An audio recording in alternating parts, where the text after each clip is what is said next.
cel de-al 11-lea, Leahu Vlad.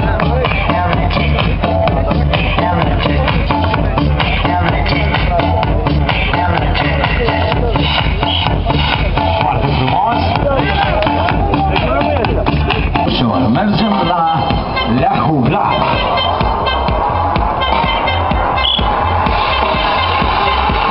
Frumos. Mergem la... Bravo! Carol, mergem mai departe, Leahu Vlad. Tehnică! Tehnică! Tehnică, tehnică se strigă de acolo. Să te văd, tehnică. Foarte bine. Mergem mai departe. Mergem mai departe. Hai, Vlad! Cu Vlad. Să te vedem, Vlad. Poate mă faci de râs. Tehnică, tehnică se strigă. Foarte frumos. Băi, laudă-l bă și pe ăsta! Mergem mai departe. Ai văzut bine. 20 de secunde aveți la dispoziție. Sus! Bravo! Super! Asta-i! Acum vă mai bine acasă, când au curulete! Când se aud acolo! La competiția de amatori Strongman. Haide, să vedem Leahu Vlad. Că-l aplaudăm și că-l încurajăm. Pare că am luat la fugă, nu mai are răbdare, vrea să rupă orice barieră. Bravo, Leahu Vlad! Să se pregătească, de fapt este deja acolo și după aceea să se pregătească Gheorghe Adrian.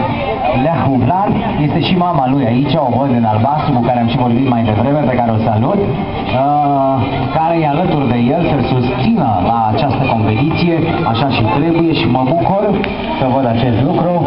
Este susținut și nu numai de mama, de prieteni acolo, cu siguranță și de colegi, așa că haideți să vedem Leahu Vlad.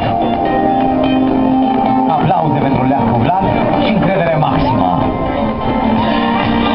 Da, forță! Să vedeți de mine, doamna Mirela și doamna domnișoara Dina.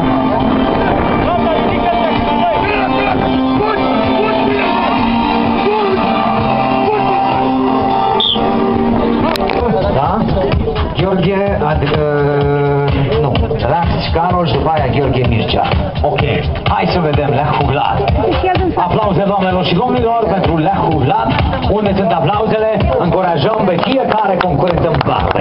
Este ultima probă de această competiție în care au șansa să dea tot ce au mai bun din ei. Să vedem. Domnul Paul, dați startul și să vedem cel mai puternic om de la Strongman, competiția de amator Strongman, cel mai puternic din România, dacă nu mă înșel, da? Să vedem, o să aflăm. Uite aici deja unul dintre concurenți dansează aici alături de Juniu. Sper că dansează într-un sens bun, că are încredere și că se va afla acolo unde trebuie. Să vedem. Leahu Vlad, aplauze doamnelor și domnilor.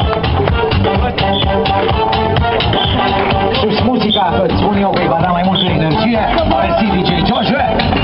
Credem că îi dă mai multă energie și mai mult impuls. Impuls și imbol. Haide Vlad, că poți. Și... Asta-i. Foarte bine, Vlad. Hai, Vlad! Hai că trece! 1! Hai! 2! Supără! 3! Hai! Mai acolo! 5! Hai! Hai tu! Hai! Hai! Hai! Hai!